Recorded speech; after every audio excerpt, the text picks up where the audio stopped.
जय हिंद प्यारे बच्चों, मैं संतोष कुमार मिश्रा आज आपके लिए लेकर आया हूं मानव नेत्र तथा रंग बिरंगा संसार के कुछ इंपॉर्टेंट ऑब्जेक्टिव क्वेश्चन आंसर। इसके बाद लेसन 11, 12 और 13 के ऑब्जेक्टिव क्वेश्चन आंसर मैं आपसे शेयर करूंगा और उसके बाद ऑब्जेक्टिव जैसे ही एंड होता है हम लोग शुरू करेंगे डिस्क्रिप्टिव क्वेश्चन आंसर, जो कि 2 अंक, 3 अंक और 4 अंक के आते हैं। वो चैप्टर वाइज पूरे वीडियोस में आपको उपलब्ध कराऊंगा। चलिए शुरू करते हैं आज का वीडियो। सबसे पहला क्वेश्चन, मानव नेत्र जिस भाग पर किसी वस्तु का प्रतिबिंब बनाते हैं वह है दृष्टिपटल या रेटिना। अर्थात प्रतिबिंब कहां पर बनता है मानव नेत्र में? मानव नेत्र में प्रतिबिंब बनता है दृष्टिपटल या रेटिना पर। अगला क्वेश्चन, अभिनेत्र लेंस की फोकस दूरी में परिवर्तन किया जाता है। किसके द्वारा किया जाता है? तो ये पक्षमाभी पेशियों के द्वारा, सिलियरी मसल्स के द्वारा किया जाता है। अभिनेत्र लेंस की फोकस दूरी में परिवर्तन। निकट दृष्टि दोष का निवारण किया जाता है अवतल लेंस के द्वारा और दूर दृष्टि दोष का निवारण किया जाता है उत्तल लेंस के द्वारा। अगला क्वेश्चन, आकाश के नीले रंग का क्या कारण है? तो प्रकाश का प्रकीर्णन आकाश के नीले रंग का कारण है। जरा दृष्टि दोष से पीड़ित व्यक्ति को प्रयुक्त करना चाहिए द्विफोक्सी लेंस, बाइफोकल लेंस, जिसमें 2 लेंस हो, उस लेंस का प्रयोग करना चाहिए। तारों के टिमटिमाने, अग्रिम सूर्योदय तथा विलंबित सूर्यास्त का क्या कारण है? तो इन तीनों का कारण है वायुमंडलीय अपवर्तन। नेत्र गोलक का व्यास लगभग कितना होता है? तो ये होता है 2.3 सेंटीमीटर।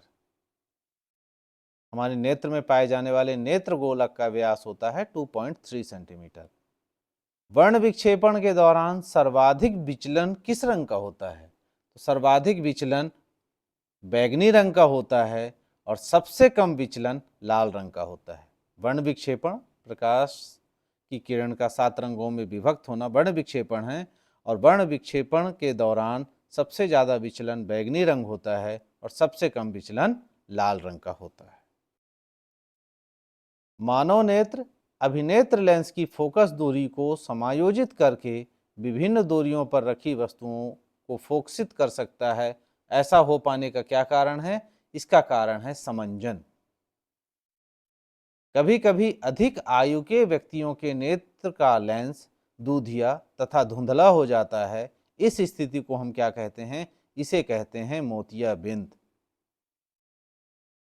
नेत्र लेंस की वह क्षमता जिसके कारण वह अपनी फोकस दूरी को समायोजित कर लेता है, इसे हम कहते हैं समंजन क्षमता। नेत्र लेंस में यह क्षमता होती है कि वह अपनी फोकस दूरी को समायोजित कर लेता है, इसे हम कहते हैं समंजन क्षमता। प्रिज्म के 2 पार्श्व फलकों के बीच के कोण को क्या कहते हैं? इसे कहेंगे हम प्रिज्म कोण। श्वेत प्रकाश का प्रिज्म द्वारा अपने अवयवी 7 रंगों में विभक्त हो जाने की घटना को क्या कहते हैं? इसे कहते हैं प्रकाश का वर्ण विक्षेपण। अवयवी 7 रंगों में विभक्त हो जाता है, ये वर्ण विक्षेपण कहलाता है। और वर्ण विक्षेपण के फलस्वरूप जो 7 रंग हमको प्राप्त होते हैं पर्दे पर, उसे वर्णक्रम कहते हैं।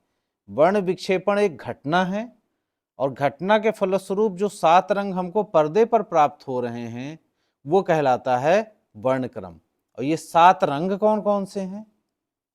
ये 7 रंग हैं बैजानीह पीनाला, बैगनी, जामुनी, नीला, हरा, पीला, नारंगी और लाल।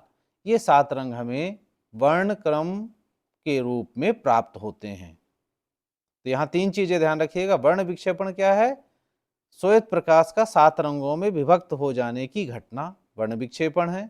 ये जो 7 रंग हमको मिल रहे हैं पर्दे पर, ये जहां भी हमको दिख रहे हैं, ये कहलाता है वर्णक्रम। और ये जो 7 रंग हैं, इसे शॉर्ट फॉर्म में कहते हैं हम बैजानीह पीनाला। अंतरिक्ष यात्रियों को आकाश कैसा दिखाई देता है? तो यह काले रंग का दिखाई देता है। मानव नेत्र का कौन सा भाग नेत्र में प्रविष्ट होने वाले प्रकाश की मात्रा को नियंत्रित करता है? तो यह भाग है पुतली। पुतली जो है वह प्रकाश की मात्रा को नियंत्रित करता है। कोलाइडी कणों के द्वारा प्रकाश के प्रकीर्णन की परिघटना क्या कहलाती है? तो इसे कहते हैं हम टिंडल प्रभाव। टिंडल प्रभाव क्या है? कोलाइडी कणों के द्वारा प्रकाश के प्रकीर्णन की परिघटना टिंडल प्रभाव है। अगला प्रश्न, प्रिज्म में आपतित किरण और निर्गत किरण के बीच का कोण क्या कहलाता है? तो इसे हम कहते हैं विचलन कोण। आपतित किरण और निर्गत किरण के बीच का कोण ये विचलन कोण कहलाता है। स्पष्ट दृष्टि की न्यूनतम दूरी कितनी है? तो यह है 25 सेंटीमीटर। स्पष्ट दृष्टि की न्यूनतम दूरी 25 सेंटीमीटर।